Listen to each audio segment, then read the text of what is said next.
Innal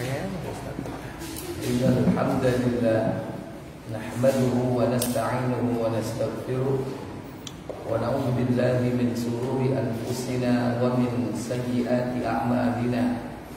Man yahdihillahu fala mudilla lahu wa man yudlil fala hadiya lahu. Wa asyhadu an la ilaha illallah wahdahu la syarika lahu wa asyhadu anna Muhammadan 'abduhu wa rasuluhu la nabiyya ba'da. Allahumma salli wa sallim wa barik ala Muhammadin sallallahu alaihi wa ala alihi wa ashabihi wa man tabi'ahum bi ihsanin ila yaumiddin, amma ba'd. Hadirin Bapak Ibu, tiada ungkapan rasa syukur pada pagi menjelang siang yang berbahagia ini, dipertemukan kita di majelis ini dalam keadaan sehat walafiat, dalam kondisi tetap iman. Bersyukur kita kepada Allah Jalla wa'ala dengan ucapan khairud doa, yaitu ucapan hamdalah, meyakini bahwa seluruh nikmat-nikmat hanya datang dari Allah Tabaraka wa Ta'ala. Semoga Allah menjadikan kita hamba-hambanya yang mensyukuri nikmat kehidupan, mensyukuri nikmat sehat dan seluruh nikmat yang lainnya.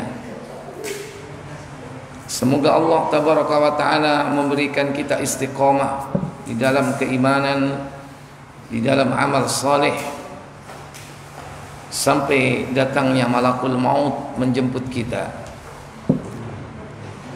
Semoga salawat dan salam senantiasa tetap terlimpah kepada junjungan kita Nabi besar Muhammad sallallahu alaihi wa ala alihi wasallam beserta seluruh keluarga dan keturunan beliau, para sahabat beliau radhiyallahu taala anhum ajma'in, dan kepada seluruh pengikutnya yang setia hingga tibanya hari kiamat. Bapak Ibu, saudara-saudari sekalian yang dirahmati Allah, hari ini kita akan mengkaji satu tema, perjalanan terakhir.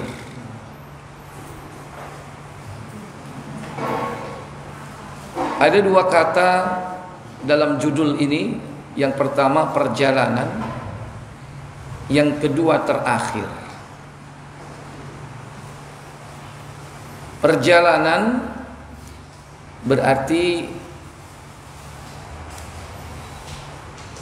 aktivitas kehidupan manusia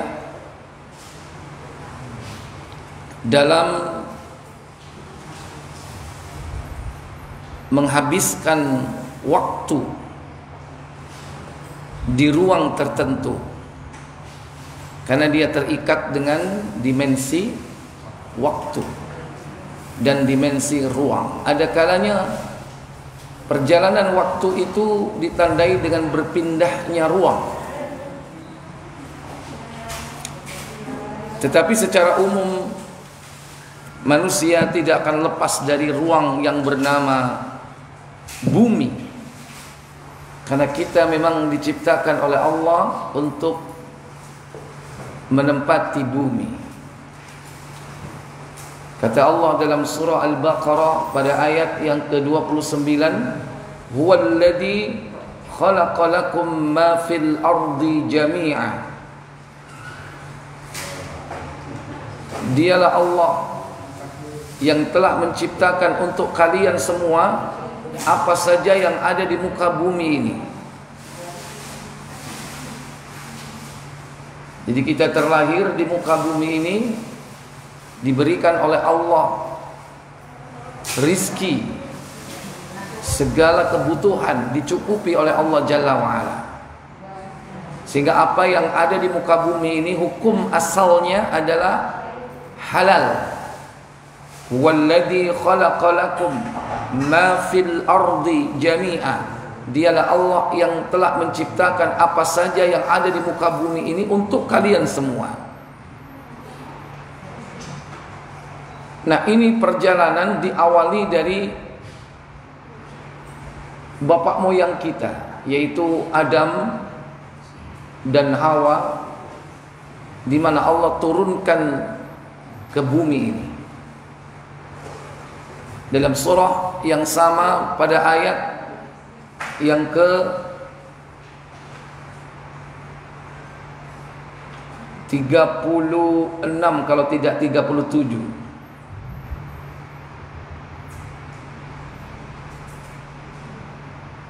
Setelah Adam dan Hawa digelincirkan oleh syaitan, kemudian Allah turunkan keduanya di bumi. Fa'azallahuma asy-syaitanu 'anha fa'akhrajahuma mimma kana fi. Qulna ihbitu minha jami'an فَإِمَّا يَأْتِيَنَّكُمْ مِنِّي هُدًى فَمَنْ تَبِعَ هُدَايَ فَلَا خَوْفٌ عَلَيْهِمْ وَلَا هُمْ يَحْزَنُونَ. Ayat berapa itu? 35. فَأَزَلَّهُمَا الشَّيْطَانُ عَنْهَا 36. Maka setan menggelincirkan keduanya, Adam dan Hawa. Fa akhrajahuma mimma kana fi, dan mengeluarkan keduanya dari surga. Lantas Allah perintahkan keduanya menetap di mana? Di bumi. Itulah perjalanan manusia. Kalau Adam diberikan batas waktu 1000 tahun, dan masing-masing manusia berbeda diberikan waktu, tempatnya sama, yaitu bumi, dan dimensi waktunya juga sama, yaitu dunia. Harus bisa dibedakan antara bumi dan dunia. Kadang orang keliru menyebut bola dunia, yang betul bola bumi, bukan bola dunia. Karena bumi itu dimensi ruang, adapun dunia dimensi waktu yang bersifat abstrak. Kita sekarang dalam kehidupan dunia, berarti kita menempati waktu, kita berada pada waktu dunia. Adapun ruangnya adalah apa? Bumi. Dan kita bisa pindah ruang kalau memang Allah kehendaki. Sebagaimana Allah menghendaki Nabi kita Muhammad berpindah ruang, dari bumi berpindah ke langit. Karena langit itu adalah ruang. Ketika Isra dan Mi'raj, beliau pindah dari bumi ke langit, langit 1, langit 2, langit 3, langit 4, langit 5, langit 6, langit 7. Bahkan naik lagi di atas langit ke-7, Sidratul Muntaha. Itu ruang. Di atas Sidratul Muntaha adalah surga. Itu ruang. Yang sekarang sudah ada ruang itu semua. Tapi kita masih berada di dimensi waktu dunia, belum waktunya, belum saatnya.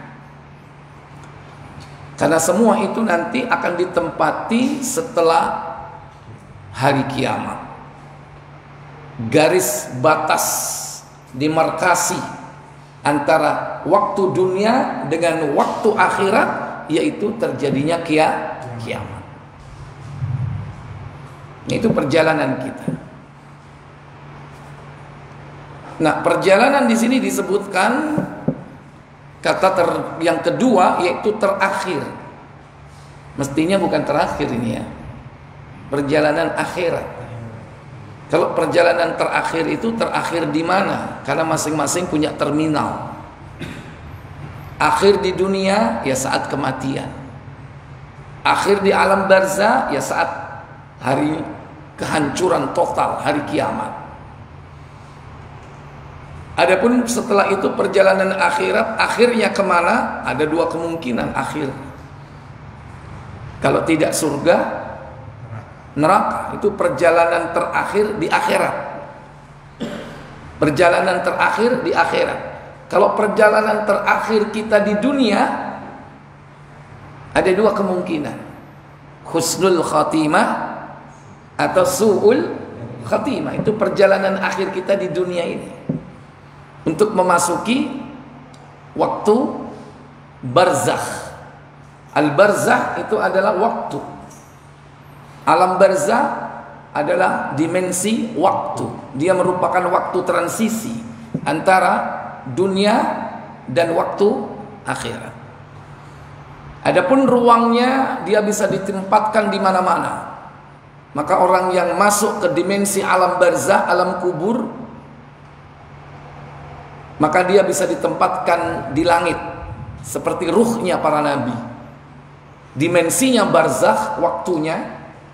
Dimensi tempat atau ruangnya langit. Langit pertama Nabi Adam. Di langit kedua ada Nabi Isa dan Nabi Yahya bin Zakaria. Di langit ketiga ada Nabi Yusuf. Di langit keempat ada Nabi Idris. Di langit kelima ada Nabi Harun. Di langit keenam ada Nabi Musa.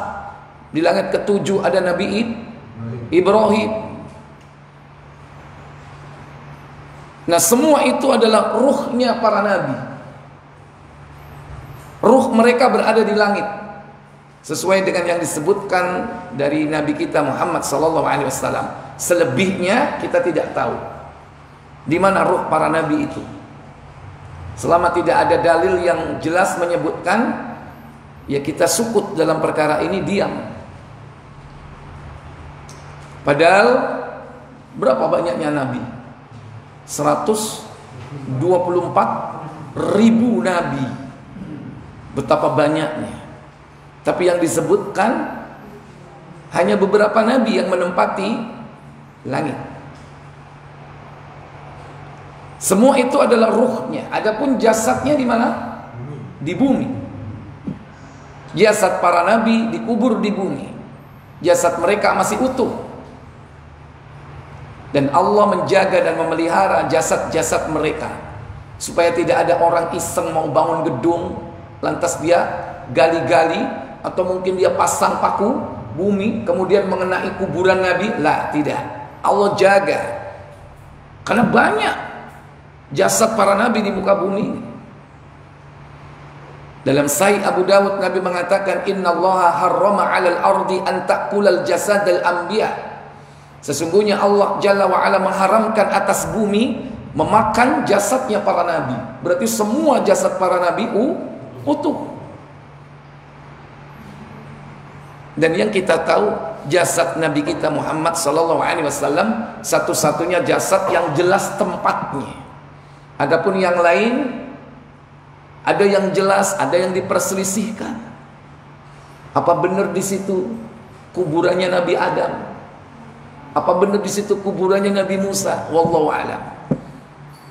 Yang pernah kita tahu, jasadnya Nabi kita Muhammad yang ada di mana? Yang ada di Madinah, di samping Masjid Nabawi. Yang kedua, yaitu jasad Nabi Ibrahim yang sekarang ada di Hebron, Palestina. Di situ ada Ibrahim, ada Sarah. Kemudian ada kedua anaknya, yaitu Nabi Ishak dan Rifqah istrinya, ada di situ. Kalau kita nanti berkunjung ke sana waktu umroh plus Aqsa, insyaallah nanti akan berziarah di Maqbarah, yakni di kuburan Ibrahim dan keluarganya. Itu yang diketahui secara jelas. Adapun lainnya kita tidak tahu. Jasad mereka di bumi, ruhnya berada di mana? Di langit. Karena Nabi pernah bertemu Nabi Ibrahim sedang bersandar di dinding Baitul Ma'mur, kiblatnya para malaikat, yaitu berada di langit keberapa? Langit ketujuh. Itu ruhnya. Hanya Nabi Isa alaihi salatu wassalam yang sekarang berada di langit kedua bersama jasadnya, karena beliau belum mati. Ikhwatal iman a'izzakumullah. Jadi alamul barzah adalah alam transisi. Dia merupakan batas antara alam dunia dan alamul akhirah. Maka selama kita berada di dalam kehidupan dunia ini, kita tidak lepas dari perjalanan menuju kepada kematian.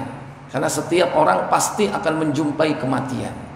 Maka perjalanan terakhir di dunia yaitu dua pilihannya. Kalau tidak husnul khatimah, su'ul khatimah. Tentu kita mau pilih yang mana Bapak Ibu? Yang husnul khatimah. Itu harapan kita. Ikhwatal iman a'izzakumullah. Untuk mendapatkan itu tentu tidak gampang. Syaratnya kita harus betul menjaga iman dan akidah kita.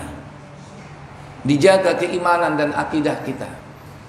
Serta istiqomah di dalam amal soleh. Terus sampai mati. Di dalam surah Fussilat 41, silakan dibuka masing-masing HP-nya. Al-Quran surat 41 Fussilat, yaitu pada ayat yang ke-30 Allah Jalla wa Ala berfirman, innal ladzina qalu rabbuna Allah thumma istaqamu tatanazzalu alaihimul malaikatu ألا تخافوا ولا تحزنوا وأبشروا بالجنة التي كنتم توعدون. Apa kata Allah? Sesungguhnya orang-orang yang berkata, Rabb kami adalah Allah, kemudian mereka meneguhkan pendirian mereka, maka malaikat-malaikat akan turun kepada mereka dengan berkata, janganlah kamu merasa takut dan janganlah kamu merasa bersedih hati, dan bergembiralah kamu dengan memperoleh surga yang telah dijanjikan kepadamu. Iya. Allah katakan dalam ayat ini, innal ladzina qalu rabbunallahu. Sesungguhnya orang-orang yang berkata Rabbku adalah Allah, tsumma istaqamu, kemudian dia meneguhkan pendiriannya. Ismail Ibnu Katsir dalam tafsirnya menjelaskan tentang makna ayat ini. Orang yang mengatakan Rabbunallah tsumma istaqamu, kemudian dia teguh pendirian, yaitu al-ikhlasu fil amal, ikhlas di dalam beramal, wa'mal li ta'atillahi, dia beramal dalam rangka taat kepada Allah, bima syara'a lahum, sesuai dengan apa yang disyariatkan oleh Allah kepada mereka. Yang pertama, ikhlas. Apa makna ikhlas? Yakni al-munafi lisyirki, meniadakan kesyirikan. Jadi amalnya harus bersih dari syirik dan juga dari riya. Karena amal yang diikuti dengan kesyirikan, maka amal itu akan hancur, amal itu akan batal. Kata Allah dalam surah Az-Zumar surat 39 ayat 65, walaqad uhiya ilaika wa ilal ladzina min qablikum la in asyrakta la yahbatanna 'amaluk wa la takunanna minal khasirin. Apa kata Allah? Dan sungguh telah diwahyukan kepadamu dan kepada nabi-nabi yang sebelummu, sungguh jika engkau menyekutukan Allah, niscaya akan hapuslah amalmu, dan tentulah engkau termasuk orang-orang yang rugi. Iya. Maka jangan berbuat syirik, karena itu menghancurkan pahala amal saleh. Demikian pula riya, pamer di dalam amal perbuatannya, itu akan menghancurkan pahala amal tersebut. Kemudian beramal karena taat kepada Allah, karena memang Allah perintahkan. Manusia itu semata-mata untuk mentaati Allah. Dalam surah Al-Bayyinah ayat yang kelima, wa ma umiru illa liya'budullaha mukhlishina lahuddin hunafa'a wa yuqimus salata wa yu'tuz zakata wa dzalika dinul qayyimah. Apa kata Allah? Ayat kelima, surah 98.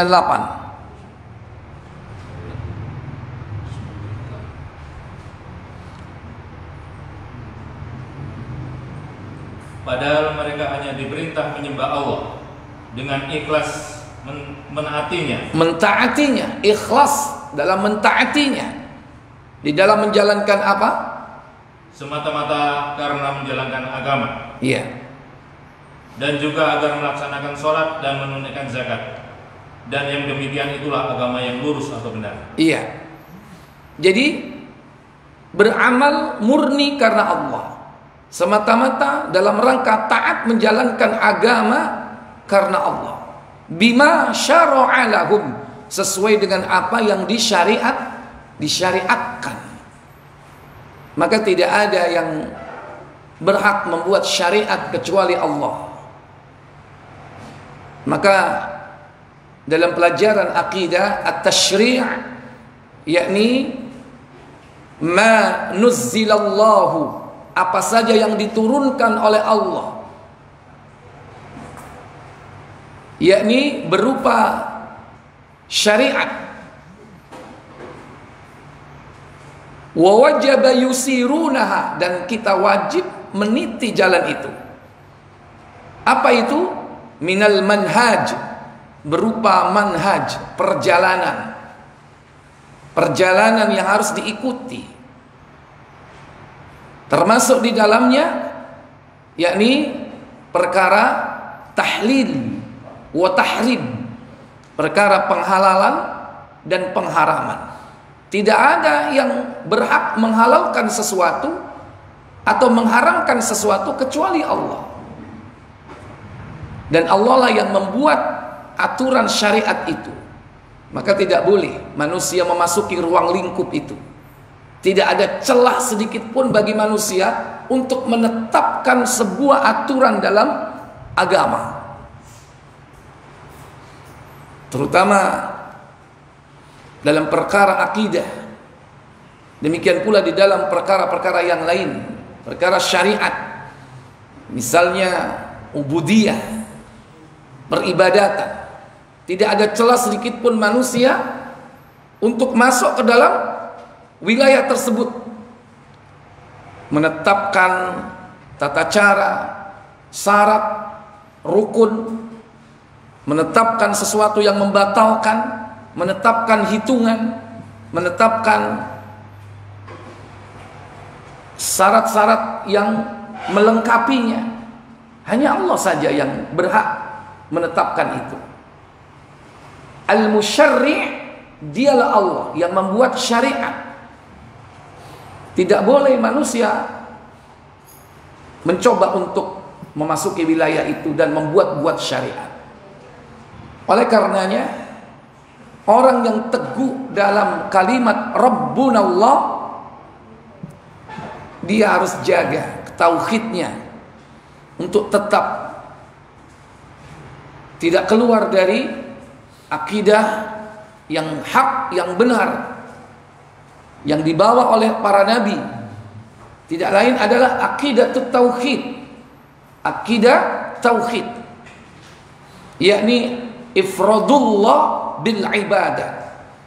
Akidah yang mewajibkan manusia untuk beribadah hanya kepada Allah saja, mengesahkan Allah di dalam beribadah. Yang kedua, bahwa apa yang dilakukan dalam ibadah itu harus sesuai dengan syariat. Berarti harus jauh dari syirik dan harus sesuai dengan syariat. Apa yang telah dituntunkan. Kalau tidak, dia akan masuk wilayah bid'ah. Karena amal perbuatan tanpa dasar tuntunan yang diajarkan oleh Allah dan Rasulnya maka dia akan masuk kepada pertama, yaitu kesesatan.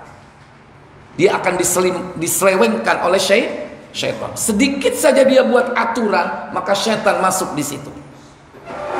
Walaupun yang dibaca itu adalah la ilaha illallah, kalau dia masuk kepada membuat syariat, menentukan hitungan sebanyak 1000 kali, maka syaitan yang akan masuk. Karena hitungan itu bagian dari syariat. Ada amal yang tidak ada asalnya diadakan. Ibadah yang tidak ada asalnya diadakan. Tapi ada amal yang sudah ada dalam syariat, tapi diberi kembangan, diinovasi. Allah perintahkan zikir.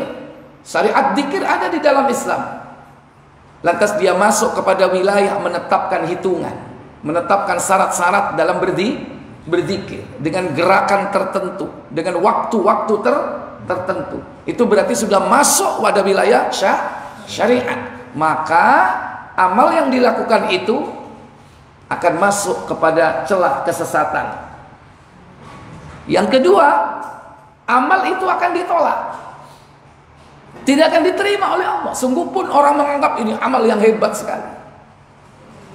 Tapi kalau itu tidak ada dasar tuntunannya, kata Nabi dalam hadis Bukhari dan Muslim, man amila amalan laisa alaihi amruna fahuwa raddun. Siapa yang mengerjakan suatu amal ibadah tanpa dasar contoh dariku, maka hal itu tertolak. Ikhwatal iman, jadi kembali kepada orang yang mengatakan Rabbunallah, Rabb kami adalah Allah, dan dia teguh pendirian, dia harus menjaga iman dan amal solehnya. Jaga akidahnya, jangan berbuat syirik. Jaga amalnya, jangan sampai amalnya ditolak. Atau dia beramal ternyata adalah amalan yang tidak ada tuntunannya. Maka kalau kita ingin mendapatkan karunia perjalanan terakhir kita itu menjadi baik, jaga itu, akidah dan juga amal soleh, yaitu amal yang didasarkan atas ilmu, berdasarkan tuntunan, berdasarkan apa yang telah disyariatkan. Apa janji Allah kalau itu sudah dilakukan? Kata Allah dalam surah Fussilat 30 tadi, tatanazzalu alaihimul malaikatu, maka para malaikat akan turun kepada mereka dengan mengatakan, alla takhafu, jangan kau takut, wala tahzanu, jangan kau sedih, wa abshiru bil jannah, dan bergembiralah kau dengan surga allati kuntum tu'adun.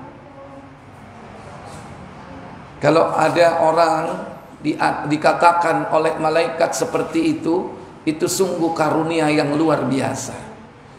Pasti dia menutup hidupnya di dunia ini dengan kebaikan,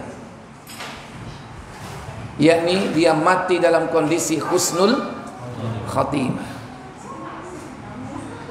Kata-kata malaikat la takhaf, jangan takut di situ, maksudnya takut kepada perkara akhirat, perkara yang akan dihadapi di masa yang akan datang, yakni berupa kehidupan alamul barzah. Demikian pula ketika hari kiamat, yaumul ba'ats, ketika dibangkitkan, yaumul hisab, ketika diperhitungkan amalnya, yaumul mizan, ketika ditimbang baik dan buruknya, yaumul haud, yaumus sirat, yaumul jaza. Kata malaikat jangan takut. Yang kedua jangan sedih. Jangan sedih. Kata malaikat maksudnya terhadap apa yang telah kau tinggalkan di masa yang lalu dalam kehidupan dunia. Apa yang ditinggalkan Bapak Ibu? Berupa harta, anak, istri, bahkan hutang piutang yang mungkin dia tidak sempat membayarnya. Kata malaikat, jangan kau sedih, aku akan menggantikan hal itu untukmu. Itu orang yang meninggal dalam husnul khatimah. Jadi keluarganya itu diberikan kebaikan. diurus urusannya. Bisa jadi 1000 cara Allah mengurus semua orang-orang atau hambanya yang meninggal dalam kebaikan itu.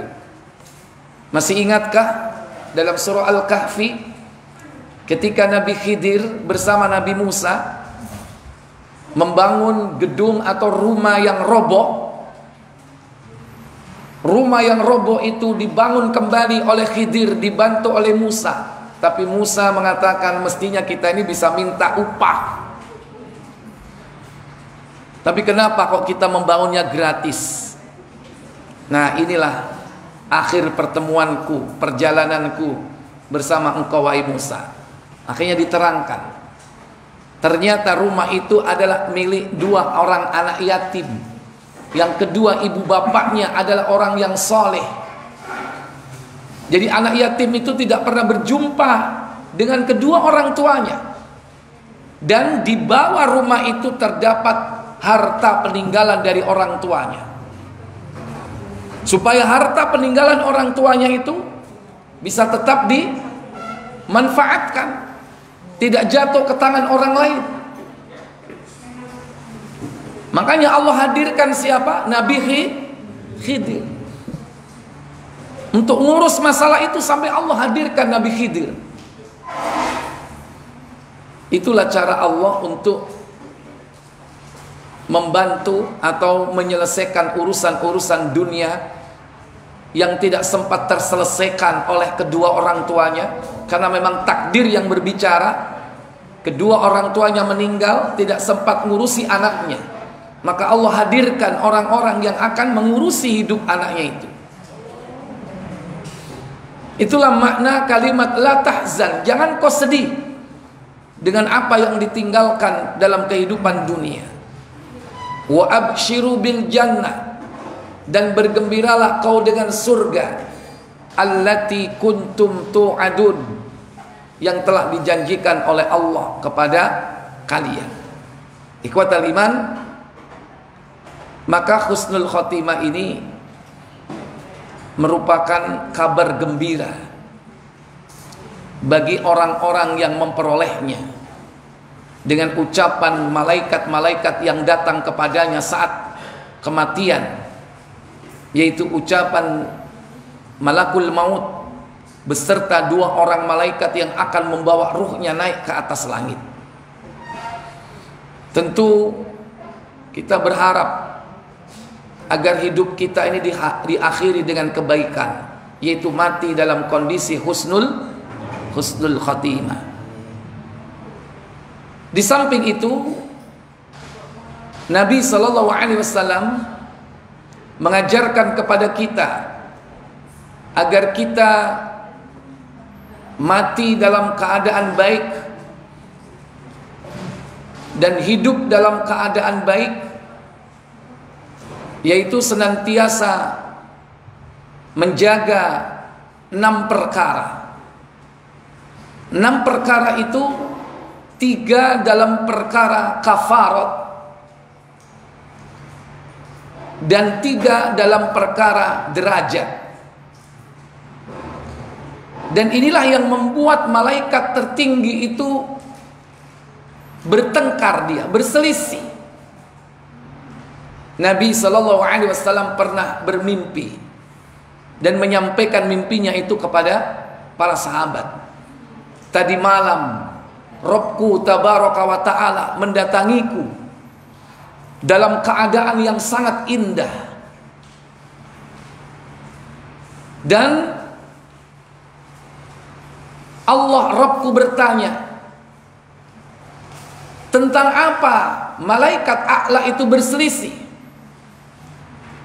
Nabi mengatakan, la adri, aku tidak tahu. Maka sejak itu beliau merasakan disentuh oleh tangan Allah pada bagian dadanya sehingga terasa dingin. Sehingga setelah itu aku mengetahui, kata beliau, apa yang ada di langit dan apa yang ada di bumi. Tahu semuanya. Ketika ditanya kembali oleh Allah, apa yang menjadi perselisihan para malaikat tertinggi itu. Barulah Nabi kemudian bisa menjawab fil kafarat, yaitu pada masalah kafarat. Apa kafarat itu? Yaitu perkara-perkara yang dapat menghapus dosa. Apa saja? Ada 3. Yakni yang pertama,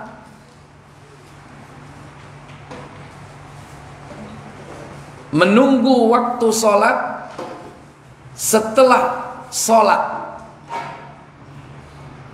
Menunggu waktu sholat setelah sholat, yakni duduk di masjid. Yajlisu fil masajid ba'da sholawat. Dalam hadis tersebut disebut dengan al-muqthu. Al-muqthu yaitu berdiam diri. Al-muqthu fil masajid ba'da sholawat. Berdiam diri di masjid setelah sholat. Untuk apa? Menunggu sholat berikutnya. Kira-kira yang bisa itu sholat apa ya? Maghrib sampai subuh sampai duhur iso enggak? Diusir takmiri kok. Ayo nyambut gawe kono. Al-muqthu fil masajid ba'da sholawat. Berdiam diri di masjid setelah sholat. Ini yang pertama. Kemudian yang kedua, yakni al-masyu ilal jamaah. Berjalan menuju kepada sholat jamaah. Berjalan menuju ke sholat jamaah. Harus berjalan ya, karena itu penghapus dosa. Kaki yang pertama melangkah meraih pahala, kaki yang lain melangkah menghapus dosa. Itu yang kedua, yaitu al-masyu. Kata al-masyu di situ adalah berjalan dengan kaki. Kalau dengan motor nggak dihitung roda berputarnya, dengan mobil nggak dihitung. Ya, kecuali yang dihitung itu berjalan mulai dari tempat parkir. Tempat parkir kemana? Ke masjid, itu yang dihitung. Dan yang dihitung berangkatnya, bukan pulangnya. Maka boleh kalau dari rumah sementara motornya dituntun. Dari rumah ke masjid, pulangnya bebas. Mau dipakai silakan, mau dari pakai silakan. Tapi yang penting itu adalah berangkat, karena kalimatnya ila. Al-masyu ilal jamaat. Berjalan menuju ke sholat jamaah. Tidak ada sholat jamaah bagi laki-laki kecuali kemana? Ke masjid. Apalagi yang kedua, yang ketiga, wa isbaghul wudu fil makarih. Menyempurnakan wudu dalam keadaan yang tidak disukai, dalam keadaan kondisi yang dibenci. Mungkin airnya sangat dingin, atau airnya panas, karena airnya dari tandon stainless, ya kan, keluarnya panas nggak? Panas. Tetap harus sempurna wudunya. Kalau nggak pengen panas ya didiamin dulu supaya agak dingin. Atau kalau pas musim dingin,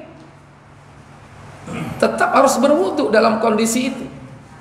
Kalau pengen ya diangetin dulu ya. Tapi kalau sholatnya udah dekat, kelamaan. Mungkin bukan airnya, bukan cuacanya, tapi kitanya. Mungkin kita agak nggak enak badan, sehingga air normal kita anggap dingin. tetap harus menyempurnakan wudhu di saat-saat kita tidak suka. Nah, inilah yang disebut dengan al-kafarat. Ya. Yani al-kafarat, yakni apa? Penghapus dosa. Kemudian selanjutnya yaitu fid darajat, dalam urusan derajat. Dalam urusan derajat, yakni termasuk amal soleh yang harus dikerjakan. Yang pertama yaitu ifsa'us salam, menyebarkan salam. Yang kedua wa it'amut ta'am, memberi makan orang-orang fakir dan miskin. Dan yang ketiga wassalatul lail wan nasu niyam, salat malam ketika manusia pada tidur. Berarti salat apa itu? Salat tahajud. Jadi kalau tadi itu penghancur dosa, ini peningkat derajat. Pertama apa tadi? Ifsa'us salam, yaitu tebarkan salam. Salam di sini pengertiannya pertama bisa doa. Pengertian kedua yaitu menebarkan perdamaian. Enggak suka rame, maksudnya rame di sini enggak suka tukaran. Karena Islam itu cinta perdamaian. Bahkan kita diajarkan untuk menghindari perdebatan walaupun dalam kondisi kita benar. Dalam rangka apa? Dalam rangka untuk mendapatkan pertengahan surga. Walaupun kita benar, diajak berdebat, kita tinggalkan.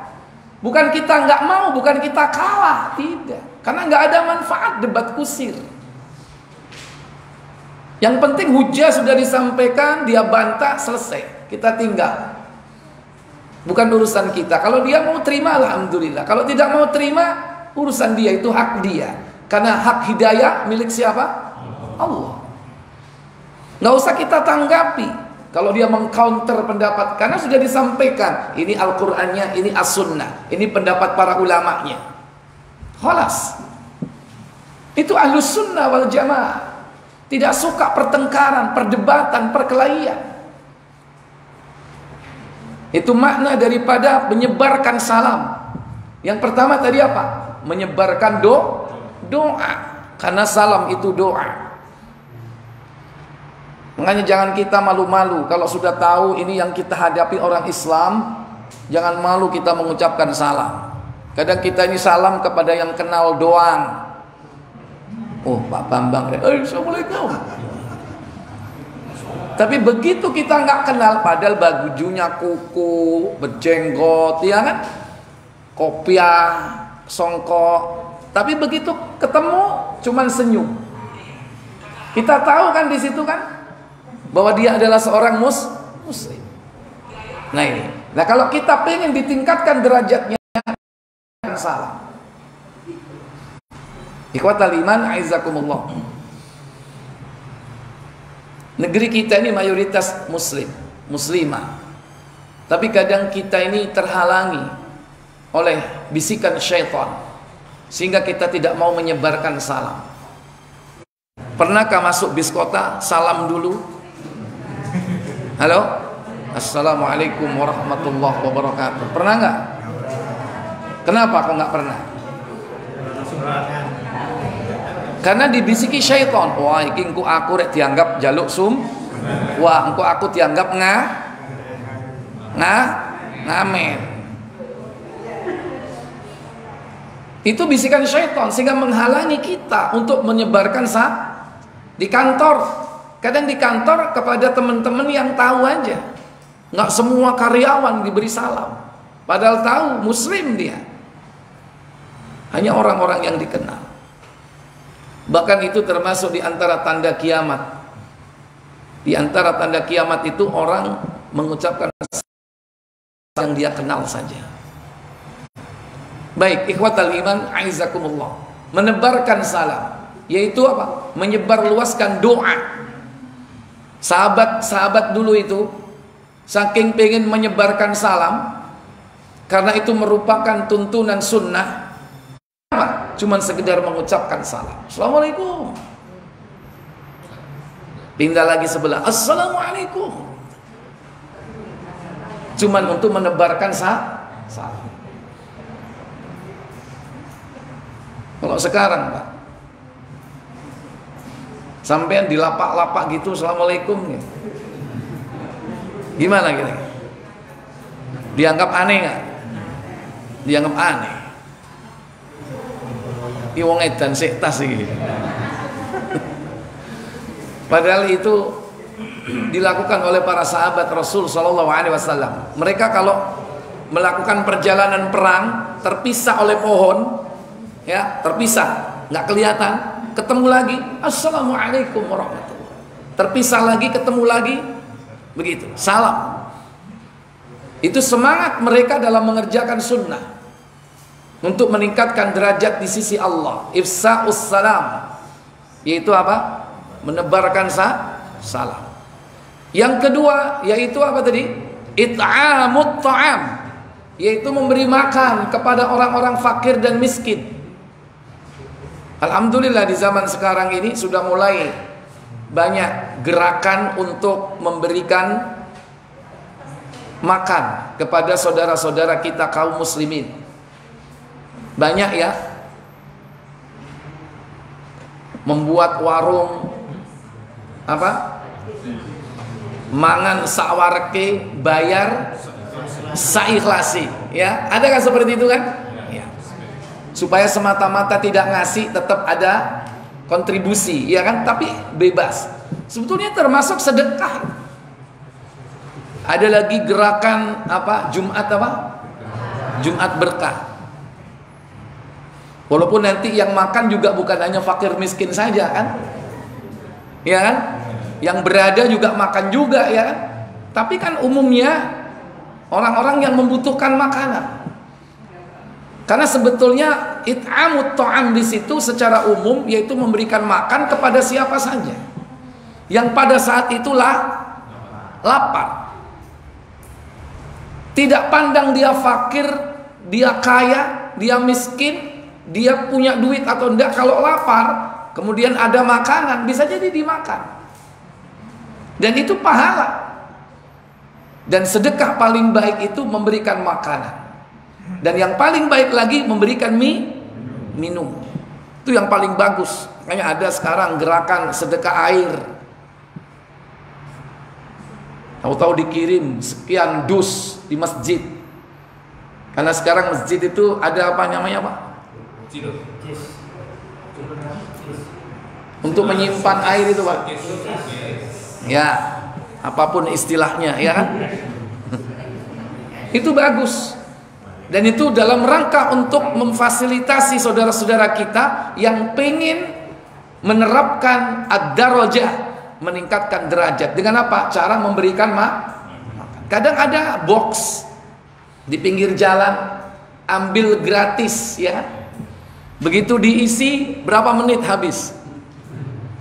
Enggak sampai 10 menit, ya, karena diincer dari jauh. Turun saya nih, begitu di saya nih gembruduk, ya kan? Tentu yang datang yang lapar kan? Kalau nggak lapar, datang nggak? Enggak. Sekalipun dia punya duit, mungkin apa? Bisa jadi dia senang dengan masakannya. Masih sego bungkus, enak sego Madura ya. Ya.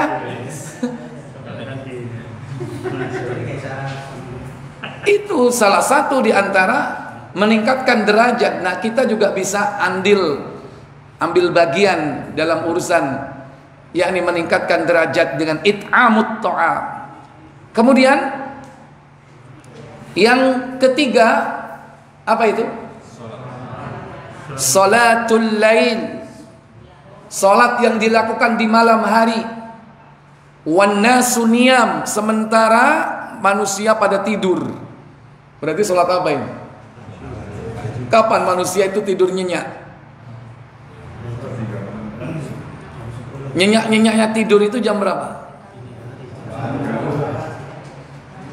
Justru di saat itulah salat yang nilainya tinggi di hadapan Allah, yaitu sepertiga malam terakhir. Suhu semakin dingin itu kan mendekati fajar kan.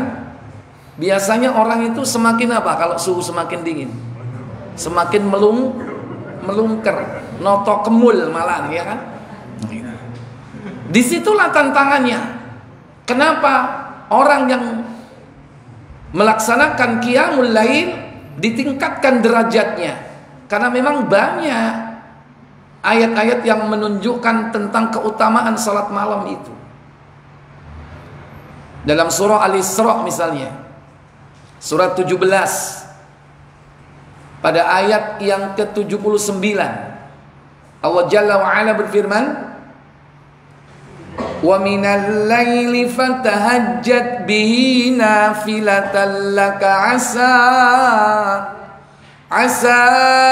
an yab'athaka rabbuka maqaman mahmuda wa qur rabbi adkhilni mudkhala sidqin wa akhrijni mukhraja sidqin وأخرجني مخرج صدق واجعل لي من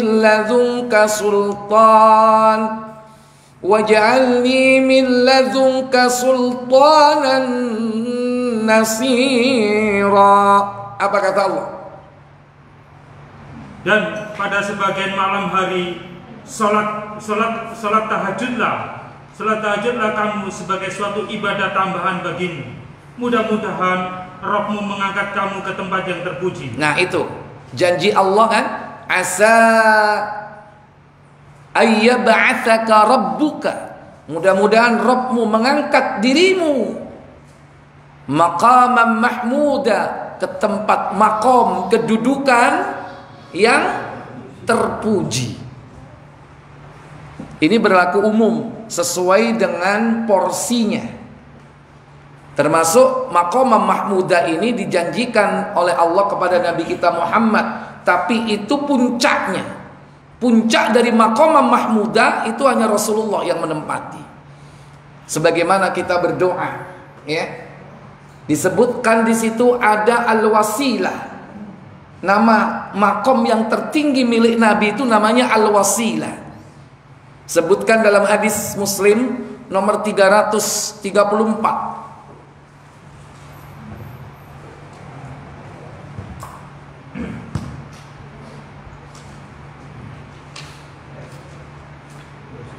Ya. Dari Abdullah bin Amr bin As radhiyallahu anhuma, katanya dia mendengar Rasulullah SAW bersabda. Apa sabda beliau? Apabila kamu mendengar muazin menyerukan azan, maka ucapkan pula lah apa yang dibaca muazin itu. Allahu Akbar, Allahu Akbar. Apa jawabnya? Ucapkan seperti apa yang diucapkan muazin. Kecuali hayya 'alas shalah. Apa jawabannya? Hayya 'alal falah. Apa jawabannya? Cuman itu yang beda. Walaupun as-salatu khairum minan naum. Apa jawabannya? Sama, ucapkan seperti apa yang diucapkan oleh muadzin. Bukan sodakta wa bararta wa ana ala dzalika minasyahidin. Mbu tekondi. Lanjut. Kemudian bacalah salawat untukku. Ya. Karena sesungguhnya orang yang bersalawat bagiku, Allah memberi berkah kepadanya 10 kali. Sesudah itu mohonkanlah bagiku kepada Allah al-wasilah. Mintakanlah kepada Allah untukku, kata Nabi, al-wasilah. Apakah al-wasilah itu? yaitu suatu tempat di surga yang hanya pantas ditempati oleh seorang hamba Allah. Hanya satu orang, nggak ada yang lain, nggak ada duanya, hanya cuma satu. Itu berarti apa? Puncak dari maqamam mahmudah, puncak dari tempat yang terpuji. Namanya al-wasilah. Kalau kita mengamalkan sholat tahajud, insya Allah Allah akan memberikan maqamam mahmudah, yaitu kedudukan yang terpuji, tapi sesuai dengan level kita. Kalau Rasulullah SAW levelnya tertinggi, makanya disebut namanya apa tadi? Al-wasilah. Ya. Cuman kalau kita memintakan beliau al-wasilah, kita dapat keutamaan. Bisa jadi apa? Level kita diangkat nanti. Diangkat oleh Nabi. Kata Nabi apa? Siapa? Aku berharap akulah yang akan menempatinya. Maka siapa yang memintakan al-wasilah itu untukku, yaitu dengan cara berdoa, Allahumma rabb hadhihi ad-da'wati at-tammah was-salatil qa'imah ati Muhammadanil wasilata wal fadilah wa ba'athul maqaman mahmuda allati wa'adta. Itu harus dibaca. Jadi makanya kalau azan didengarkan, dijawab, setelah itu baca sholawat, barulah doa sesudah azan. Itu bagi orang yang mendengar. Kalau yang azan pakai mengucapkan itu enggak perlu. Makanya lapo wis azan kok mari ngono Allahumma rabbana. Orang yang terbaik itu justru yang azan itu. Kalau nggak ada yang azan, sampean gak iso jawab, mosok jawab dewi. Allahu Akbar karena azan, ya kan? Justru karena sampean azan, mendengar azan itu kan ada yang azan. Karena yang azan nggak perlu lagi baca doa. Makanya dia diberi keistimewaan tertentu yang tidak ada diberikan kepada yang lain. Apa itu? Nanti di akhirat dibangkitkan oleh Allah dengan leher panjang leher. Uang gulune dawa nang donya aib enggak? Aib. Tapi kalau di akhirat ada orang lehernya panjang, aib apa mulia? Wah, iku muadzin Baitur Rahman iku biyen niku. Ya kan? Muadzin iku. Muadzinnya istiqomah kayak Bilal kan tahunan. Ikhlas karena Allah. Walaupun dibayar, tapi apa? Harus menata hati. Jangan karena bayarannya. Seandainya telat, tetap jaga gawang.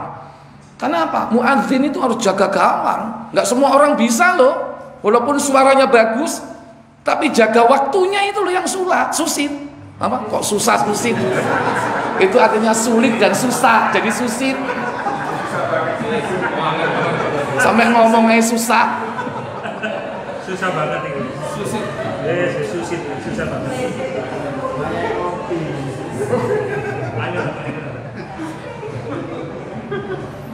Tapi nanti ada yang di akhirat itu, kalau di dunia hebat, di akhirat rendah, hina. Ada orang mikul kuda di dunia, hebat gak? Jarang ditengguluk. Hebat gak? Pernah lihat orang seperti itu? Gak pernah. Kalau ada orang seperti itu di dunia, hebat. Tapi kalau di akhirat ada orang seperti itu hina. Dan banyak nanti mikul unta, mikul jaran. Apa maksudnya? Dia korupsi apa yang dipikulnya itu. Dalam hadis itu banyak orang nanti mikul kuda, mikul kambing, mengembek. Dulu berarti korupsi kambing. Makanya sampai delok kok sing mikul betoneser ya. Aspal. Kaono dalile niku. Adanya itu ya kambing, unta, kuda dan kain yang berkibar-kibar serta emas, dinar dan dirham. Karena dulu dia korupsi. Apa yang dikorupsi nanti dipikul. Lah saiki korupsi ini macam-macam ya. Ya kan, masuk aspal dipikul kok ya. Nah, itu contoh. Orang bisa mengangkat barang yang beratnya luar biasa. Kalau di dunia dia mulia, tapi di akhirat hina. Di dunia orang menganggap hina kalau ada orang lehernya panjang, tapi di akhirat dia mulia. Siapa mereka? Muadzin. Makanya muadzin itu sudah memang memiliki kedudukan khusus. Sehingga dia ketika azan, selesai. Kita diperintah oleh Nabi, jika kau mendengarkan azan, mendengar ya, bukan mengucapkan azan. Yang diperintah itu yang mendengarkan. Jawablah azan itu, bacalah sholawat, mintakan Nabi al-wasilah. Siapa yang memintakanku al-wasilah? Lanjut. Maka siapa yang memintakan al-wasilah itu untukku, dia akan memperoleh syafaat atau pembelaan dariku. Nah, syafaat itu ditingkatkan derajatnya. Dari asfala safilin, derajat yang paling rendah mungkin dia di neraka, yaitu dikeluarkan karena sebab syafaat. Kalau dia misalnya di surga paling rendah, dia dapat syafaat, ditingkatkan, naik level. Terus, makanya kita jangan lupa amalan yang sederhana, ringan, tapi istiqomahnya yang susah. Yaitu apa tadi? Menjawab adzan, baca sholawat, serta apa tadi? Memintakan Rasul al-wasilah. Nek kadung ngomong lali. Asyik ya. Pemenik mangan, leko ngono ya. Adzan lali gak jawab. Ya, roro wis komat ya kan. Durung entek terakhir puluhan. Ya itulah manusia. Ikhwatal iman, aizakumullah. Jadi 3 dalam perkara kafarat, penghapus dosa. Kemudian 3 lagi dalam perkara peningkatan derajat. Yang meningkatkan derajat yang ketiga yaitu sholat malam. Maka ciri-ciri orang yang akan mendapatkan nikmat yang tersembunyi itu adalah orang yang lambungnya jauh dari tempat tidurnya. Dalam surah As-Sajadah, coba dibuka 32 ayat berapa itu? Tatajafa junubuhum 'anil madaji'i yad'una rabbahum khawfan wa tama'an wa mimma razaqnahum yunfikun. 16 kalau nggak salah. Iya. Ya. Surat 32 ayat 16, silakan. Lambung mereka jauh dari tempat tidurnya. Lambung jauh dari tempat tidur itu bahasa kinayah, kiasan. Artinya apa? Ketika waktunya sholat malam dia bangun, lambungnya jauh dari tempat tidur. Berarti nggak tidur. Berapa meter? Ya tergantung jauhnya lambungnya dari tempat tidurnya. Kalau dekat bahkan menempel di tempat tidur berarti apa? Ya berarti tidur. Dia tidak tidur di malam itu. Apa yang mereka lakukan? Yad'una rabbahum, yaitu mereka yad'una rabbahum, mereka berdoa kepada Rabbnya. Khaufan wa tama'a, dengan apa? Dengan rasa apa? Khaufa. Khauf, rasa takut. Wa tama'a, dan berharap ya. Sama dengan roja ya. Khauf dan roja. Khaufan wa tama'a, harap-harap, takut kepada Allah Jalla wa Ala. Dan ingat, setelah itu apa yang dilakukan? Wa mimma razaqnahum yunfikun, yaitu menginfakkan harta, sebagian dari hartanya di jalan Allah berupa sedekah. Cocok nggak dengan hadis tadi itu? It'amut ta'am, ya kan? Memberikan makan itu termasuk infak fisabilillah. Kemudian qiyamul lail, di sini lambungnya jauh dari tempat tidurnya. Dan pada ayat berikutnya 17 ini janji Allah. Ya. Fala ta'lamu nafsum ma ukhfiya lahum min qurrati a'yun jazaa'an bima kanu ya'malun. Apa kata Allah? Tak seorang pun mengetahui berbagai nikmat yang menanti yang indah dipandang sebagai balasan bagi mereka atas apa yang mereka kerjakan. Iya. Fala ta'lamu nafsun, tak seorang pun tahu, yaitu orang-orang yang masuk surga nanti, tidak seorang pun dari mereka tahu. Apa itu? Ma ukhfiya lahum, nikmat-nikmat yang Allah sembunyikan. Jadi di surga itu isinya apa? Surprise. Orang terkaget kaget. Ya, melongo terus lu ya, ya kan? Itu surprise tok isinya. Karena Allah sembunyikan nikmatnya. Karena Nabi mengatakan dalam hadis Ibnu Majah, inni a'dadtu li ibadi, sesungguhnya aku akan sediakan bagi hambaku nikmat di surga, mala ainun ra'at, sesuatu yang belum pernah terlihat oleh mata. Mata belum pernah melihat. Ya, wala udhunun sami'at, sesuatu yang belum pernah terdengar oleh telinga.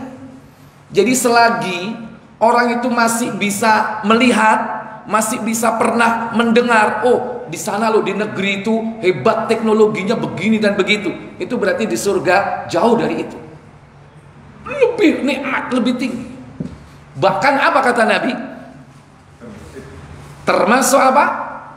Wala udhunun sami'at wala khatara ala qalbi basharin, dan sesuatu yang belum pernah terbersit dalam hati manusia. Jadi selagi manusia masih bisa mengimajinasikan tentang kenikmatan, berarti surga itu lebih dari itu. Berarti tersembunyi nggak? Akal kita nggak nyampe gitu, nggak menjangkau itu yang namanya surga itu seperti apa.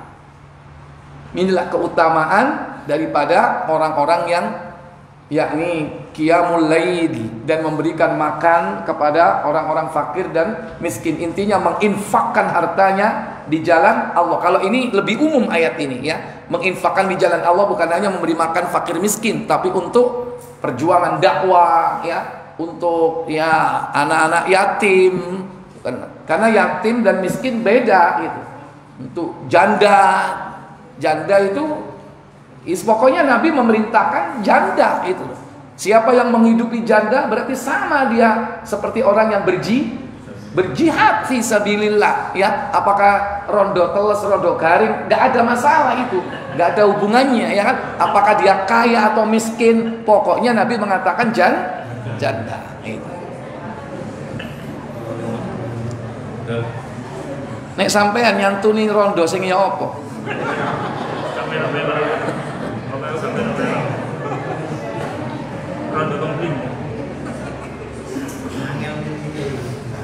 Ya. Baik. Ikhwatal iman, Bapak Ibu, saudara-saudari sekalian yang dirahmati Allah Jalla wa ala.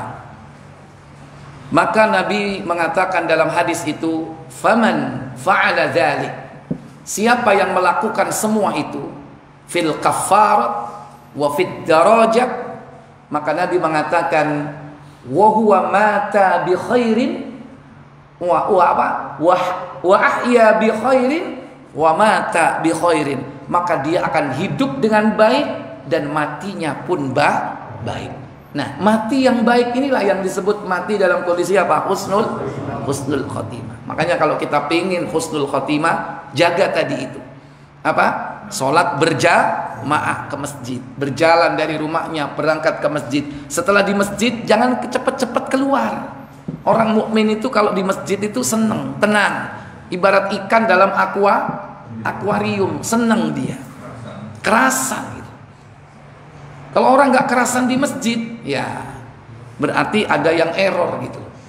Kalau senengannya bukan di masjid, malah cangkruk di warkop kopi sak cangkir tapi limang jam ya kan. Iku sik separuh durung entek ya kan. Gitu. Jadi malah tenang kalau di sana karena full wifi ataupun full musik ya kan. Orang mukmin itu lebih tenang di masjid. Lebih-lebih ketika selesai sholat kita menunggu waktu sholat pada sholat tertentu. Kemudian setelah itu menyempurnakan wudhu. Nah ini penting juga karena wudhu kita ini banyak yang keliru kadang-kadang. karena tidak memperhatikan ilmu tentang wudu. Pelajarilah bagaimana tata cara wudu menurut Rasul sallallahu alaihi wasallam. Baru kemudian kita tingkatkan dengan melaksanakan derajat, yaitu apa tadi? Yaitu menyebarkan salam, kemudian menginfakkan harta di jalan Allah, dan mengerjakan atau menegakkan qiyamul lail ketika manusia pada tidur lelap. Semoga Allah Jalla wa'ala memudahkan kita. Baik, mungkin ini pengantar dari saya. Saya buka seluas-luasnya untuk tanya jawab. Ini saya pikir tadi orang-orangnya baru semua, tidak taunya orang kawak semua. Kalau tahu begini ngaji kitab mestinya ya kan. Kita buka kitab apa ya, bahas tentang ya apa Kasfus Subuhat atau bahas kitab yang lain ya kan. Ini saya nggak tahu. Iya. Baik, silakan kalau ada pertanyaan. Ibu-ibu bisa dicatat, ditulis ya. Nggih, monggo.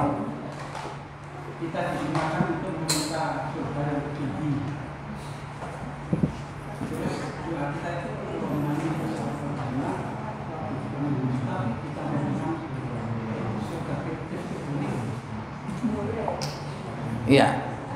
Baik. Buka Tirmizi nomor 2530. 2530.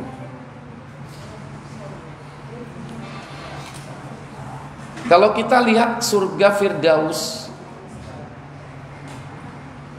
kelihatannya syaratnya berat banget. Coba dibuka yang lain, antum buka surah Al-Mu'minun tentang surga Firdaus.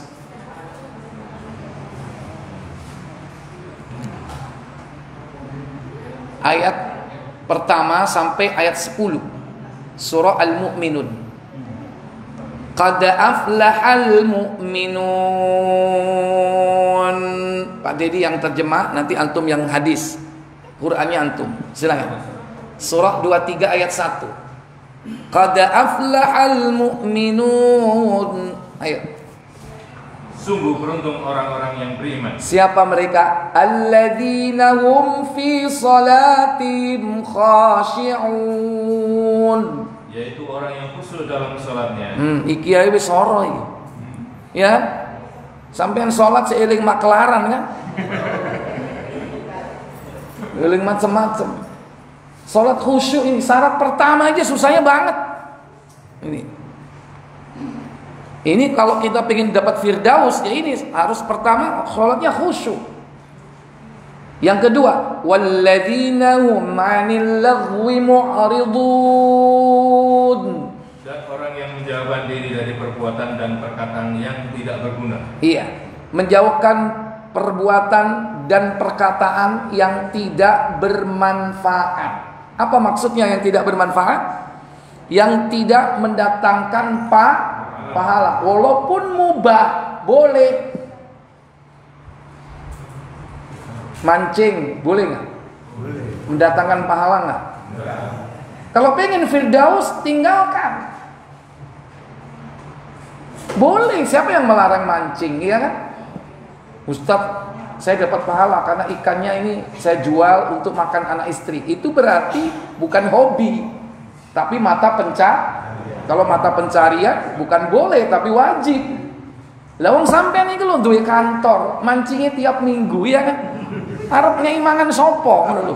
Biar penulan wis oleh bayaran. Ya. Jadi itu hobi. Hobi-hobi yang enggak berpahala tinggalkan. Kalau pengen hobi yang berpahala tidak sia-sia, ada 3. Apa hobi yang tidak sia-sia? Pertama, memanah. Kedua, berkuda. Ketiga, hobi dengan istri. Bermain-main dengan istri, budakon, jumpritan ya kan, bekel terserah, pokoknya tulinan. Sampai bisa nerjemakno dhewe, ya. Yaitu dengan istri, dengan kuda, dengan panah. Itu yang tidak sia-sia kata Nabi sallallahu alaihi wasallam. Karena itu persiapan akhir zaman. Istri sebagai motivasi, motivator, penyemangat ya. Selain dari itu mubah gitu loh. Boleh, tapi jangan berharap pahala. Baik. Ini yang kedua. Syarat ketiga, walladzina hum lizzakati fa'ilun. Ayo. Dan orang yang menunaikan zakat. Ya. Yang keempat, walladzina hum li furujihim hafizun. Dan orang yang memelihara kemaluannya. Nah, dijaga itu kemaluannya, farajnya. Illa ala azwajihim aw ma malakat aymanuhum fa innahum ghairu malumin. Kecuali terhadap istri-istri mereka atau hamba saya yang mereka miliki. Istri-istri halal, budak halal. Cuman sekarang kan belum ada orang yang punya budak ya. Nanti kalau ada peperangan, kalau kita perang dengan orang kafir, mereka kalah, kita dapat harta rampasan perang, termasuk para wanita. Nah, para wanita ini akan jadi budak, dibagi. Sapa sing melok perang? Kon 3. Kon 5. Iya kan? Kon 7.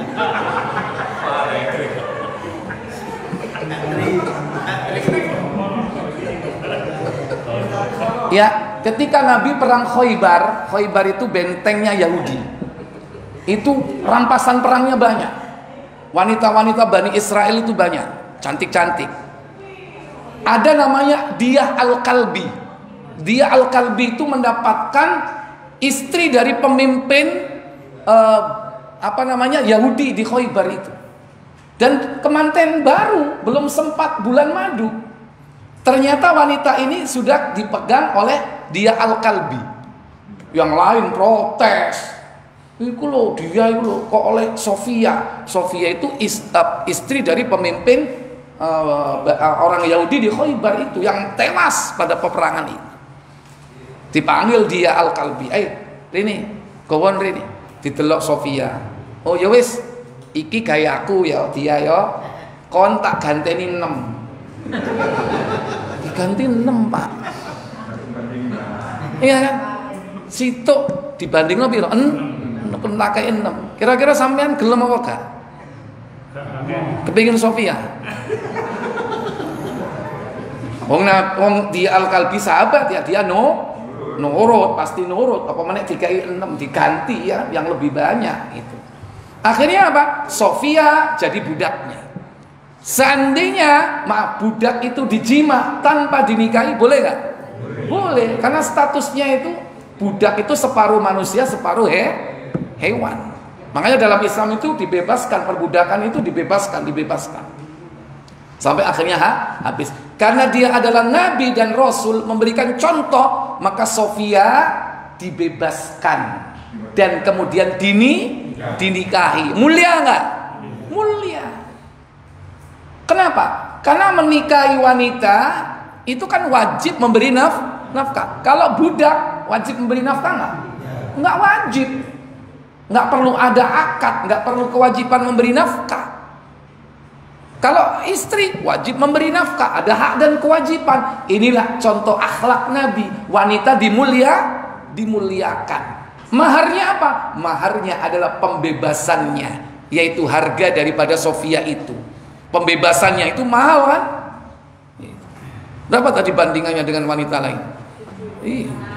Ikhwatal iman, aizakumullah. Jadi ini contoh bahwa Allah tabaraka wa ta'ala itu menetapkan hukum dalam Al-Quran itu tidak akan pernah usang. Sekarang mungkin konteksnya nggak ada. Seperti halnya perintah untuk memanah, iya kan?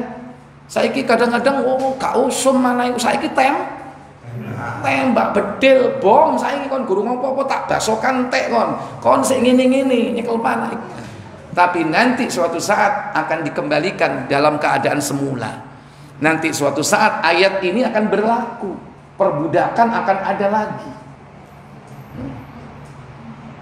Illa ala azwajihim aw ma malakat aymanuhum fa innahum ghairu malumin. Faman ibtagha wara'a dzalika fa ulaika humul ladun.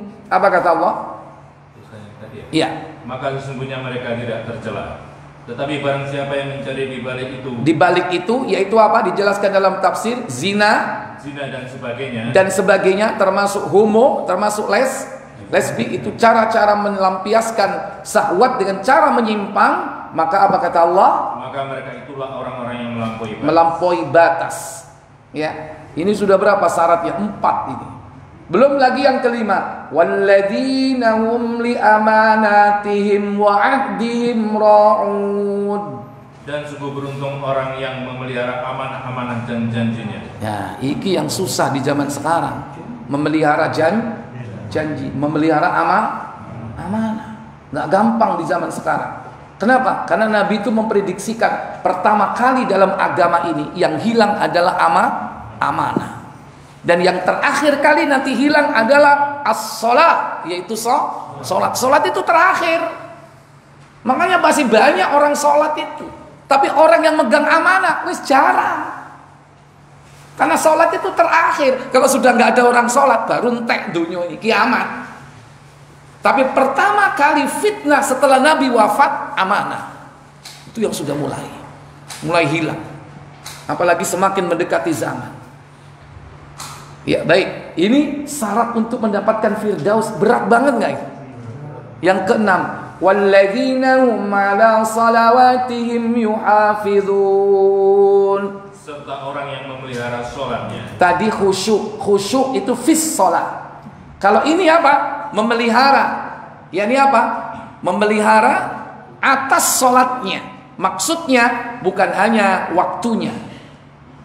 Bukan hanya waktu-waktunya yang dipelihara, termasuk menjaga pahala-pahala sholatnya.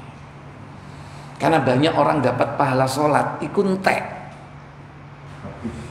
Kenapa?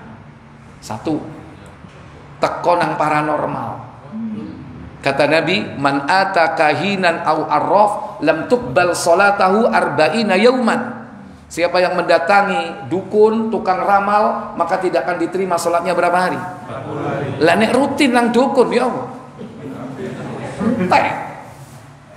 Ya, 1. Kedua, kadang riya. Pada pahala sholatnya bisa habis.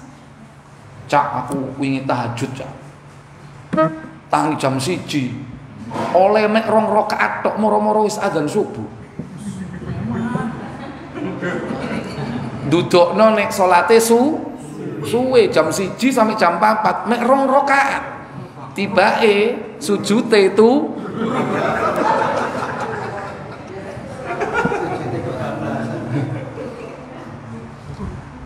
artinya begini, kalau kita itu cerita tentang amal soleh kita, itu akan menghancurkan pahalanya. Ya, jangan cerita-cerita tentang amal soleh kita, terutama sholat. Sholat itu dipelihara waktunya, dipelihara pahalanya, itu dipelihara.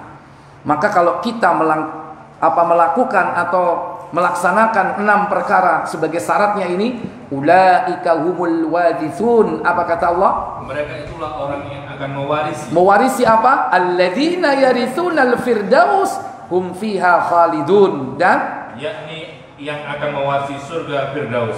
Ya. Mereka kekal di dalam. Kalau melihat ayat ini, betapa beratnya syarat untuk memperoleh Jadi level firdaus itu levelnya para nabi dan rasul, gitu loh. Kira-kira gimana kira-kira? Hah? Berat ya? Masih berambisi nggak? Tapi dengarkan anjuran dan perintah Nabi, ya. Apa kata beliau? Baik, Tirmidzi 2530. Dari Mu'adz bin Jabal bahwasanya Rasulullah SAW bersabda, siapa saja yang berpuasa di bulan Ramadan, melaksanakan sholat 5 waktu, melaksanakan haji ke Baitullah, aku tidak mengetahui apakah beliau juga menyebutkan tentang zakat atau tidak, melainkan Allah pasti akan mengampuni dosa-dosanya, baik yang ia sedang berhijrah di jalan Allah atau sedang berada di negerinya tempat ia dilahirkan. Mu'adz berkata, bolehkah aku memberitahukan hal ini kepada orang-orang? Rasulullah menjawab, biarkan orang-orang mengamalkan itu semua.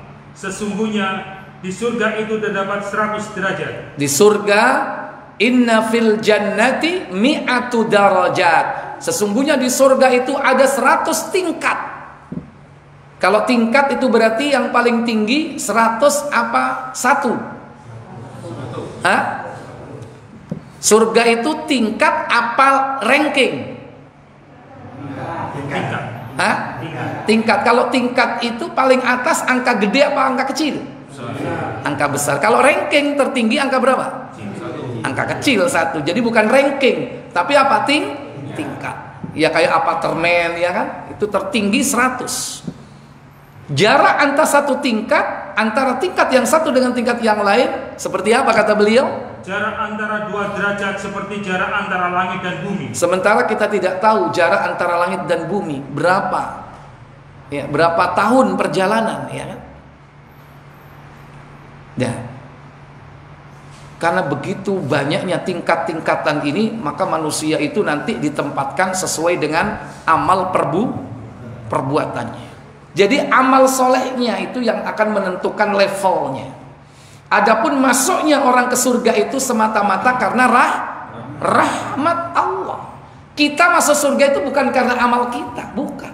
Nggak sebanding amal kita ini dengan surga, jauh, nggak ada apa-apanya. Surga itu semata-mata rahmat dari Allah. Nah terus amal kita untuk apa? Untuk menentukan levelnya. Tingkatan kita di surga itu yang mana? Ya. Baik, kemudian surga Firdaus merupakan surga tertinggi dan paling utama. Di atasnya terdapat Arsy Ar-Rahman Allah. Darinya, dari surga Firdaus mengalir air atau sungai-sungai surgawi.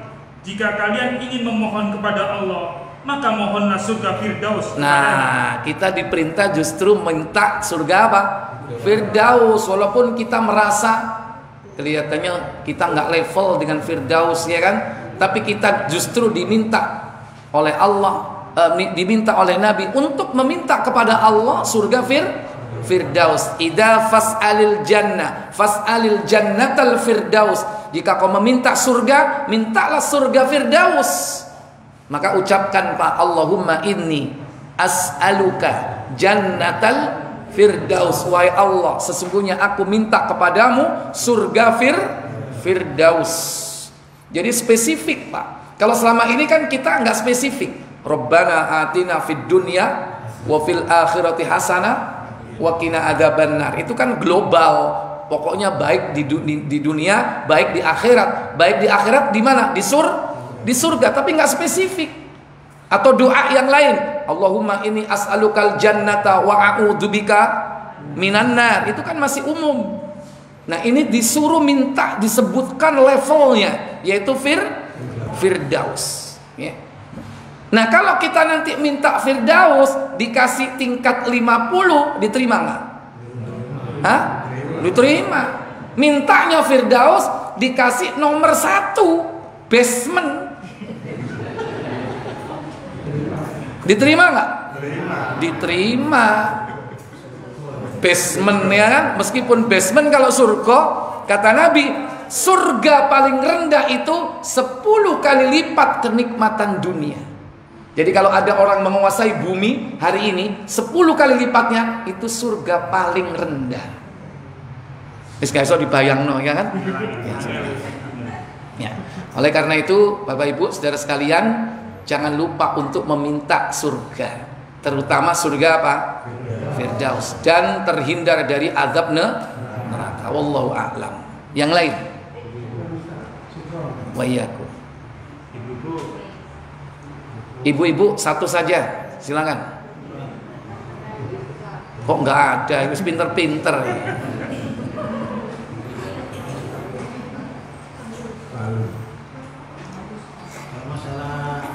Adab untuk ucapkan salam itu gimana sih?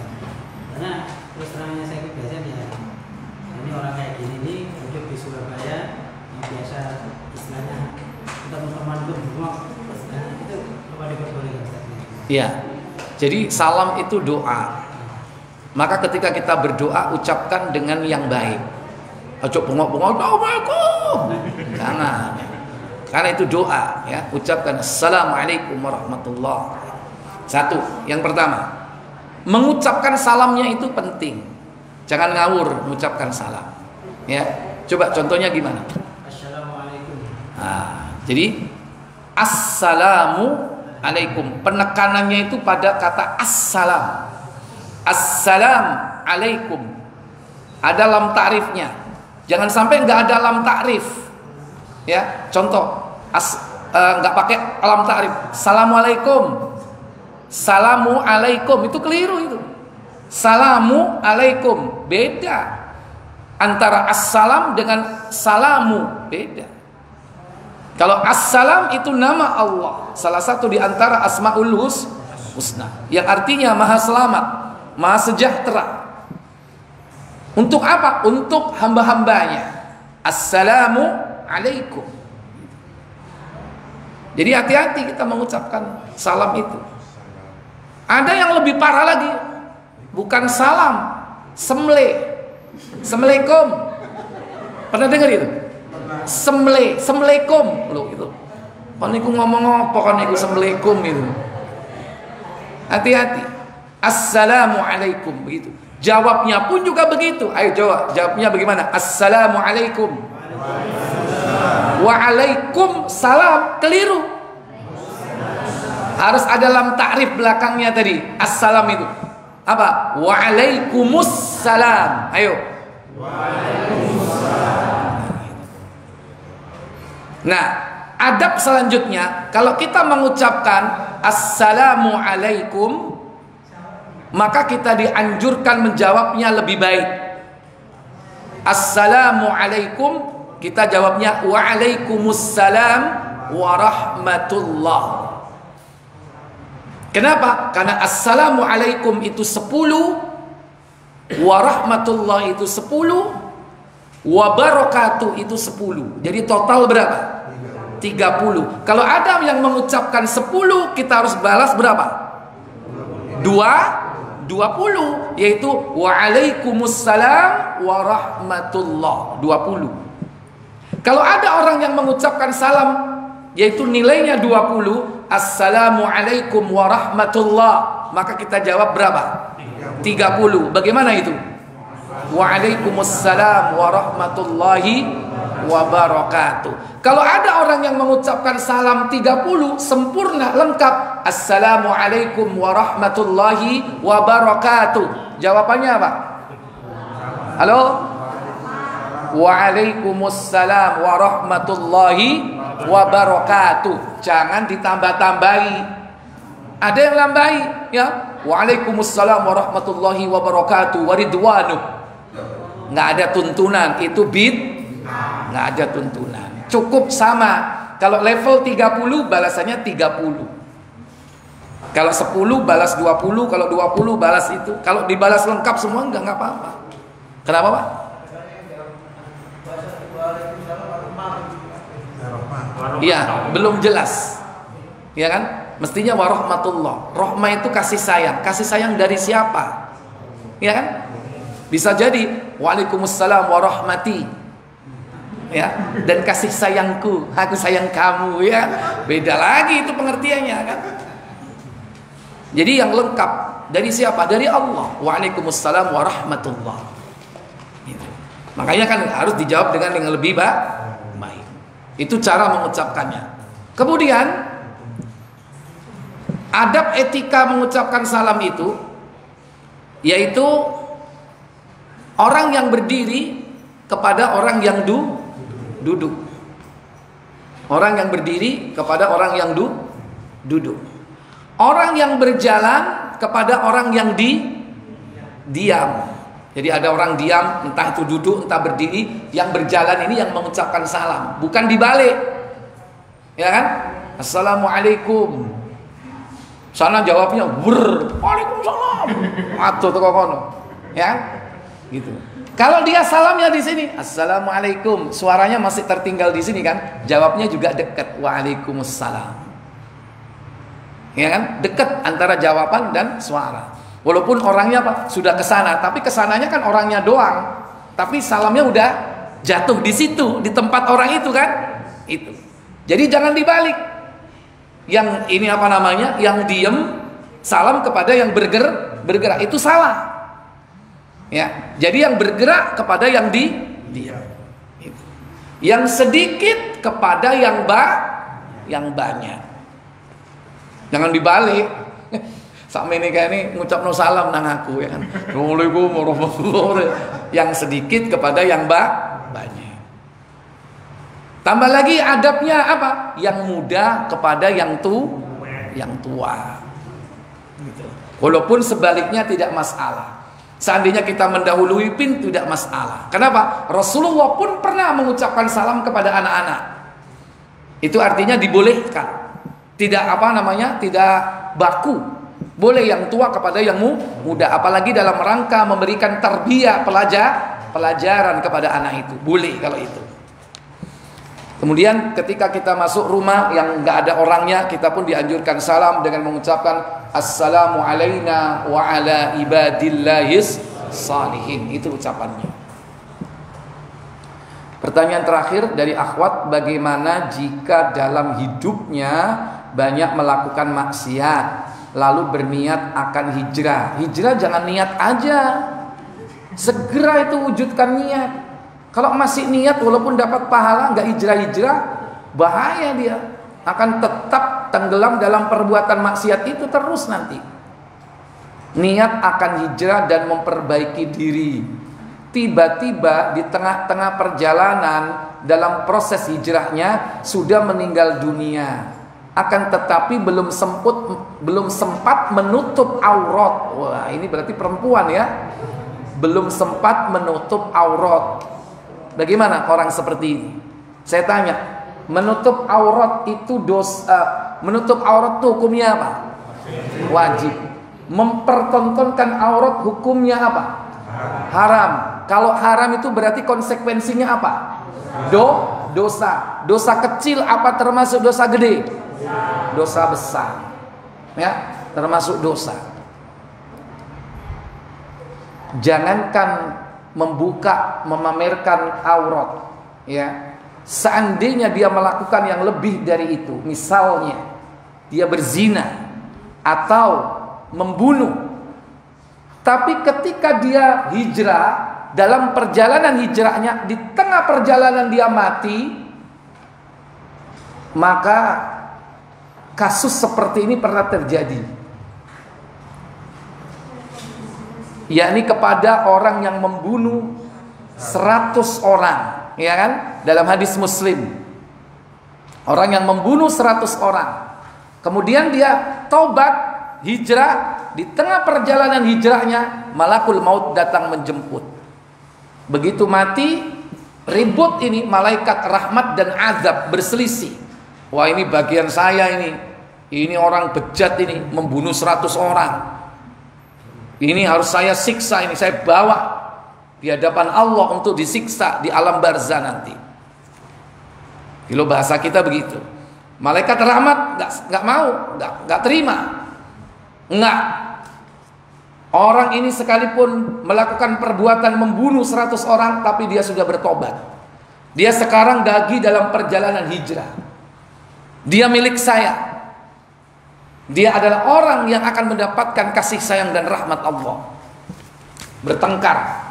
Datanglah malaikat ketiga menyerupai manusia, memberikan solusi. Apa? Ukurlah jaraknya. Lebih dekat dari tempat dia pindah atau lebih dekat dari tempat yang dia tuju. Ternyata setelah diukur, lebih dekat dengan tempat yang dia tuju. Maka hak malaikat rahmatlah yang membawa dia. Padahal dia belum beramal soleh, belum beramal apa-apa, baru melakukan perjalanan hijrah. Tapi sudah diwujudkan gak hijrahnya? Walaupun dengan berjalan, sudah diwujudkan dalam perjalanan. Bukan hanya niat aku tak menicil bapak. Itu masih niat, belum bergerak, belum beraksi. Yang betul apa? Dia sudah niat dan dia berjalan nang pasar turi tuku jilbab. Di tengah perjalanan ternyata dia ditubruk motor. Ya kan? Berarti dia sudah mewujudkan niatnya enggak? Beli apa? Beli jilbab. Tapi kalau hanya niat, Sedang di diskotik dia, buka aurat. Sedang apa? Dugem misalnya, ya. Buka aurat apa enggak? Ada enggak dugem pakai jilbab? Oh, kok ero kon? Tahu rono berarti. Dugem syar'i aneh. Sampai aja gawe dugem syar'i. Ya. Terus lagune Arab ngono ya kan. Ya, jadi kalau dia melakukan perbuatan maksiat, ketika dia melakukan perbuatan maksiat itu dalam hatinya dia mau niat untuk tobat. Tapi kalau masih niat belum ada wujudnya, dia mau tobat masih belum. Tapi kalau niatnya sudah diwujudkan walaupun belum kesampaian, contoh dia mau tobat, dia mau ambil wudhu. Begitu setelah wudhu mau beber sajadah, geblak. Belum sempat sholat tobat, belum sempat mohon ampun, tapi udah geblak. Nih, insya Allah itu berarti sudah mewujudkan niatnya. Tapi kalau masih dalam hati, ya dalam hati dia niat, aku mau tobat, tapi saya gerak-gerak, saya joget, ya berarti belum. Masih niatnya bagus ya kan, walaupun dapat pahala, tapi pahala nih niat, belum pahala amal soleh. Karena amal soleh itu diwujudkan dalam apa? Yakni dengan amalan anggota tubuh. Wallahu a'lam. Ya. Baik, saya pikir cukup sampai di sini. Semoga manfaat untuk kita semua. Kita tutup dengan kafarat majelis. Subhanakallahumma wa bihamdik, asyhadu an la ilaha illa anta, astaghfiruka wa atubu ilaik. Wassalamualaikum warahmatullahi wabarakatuh.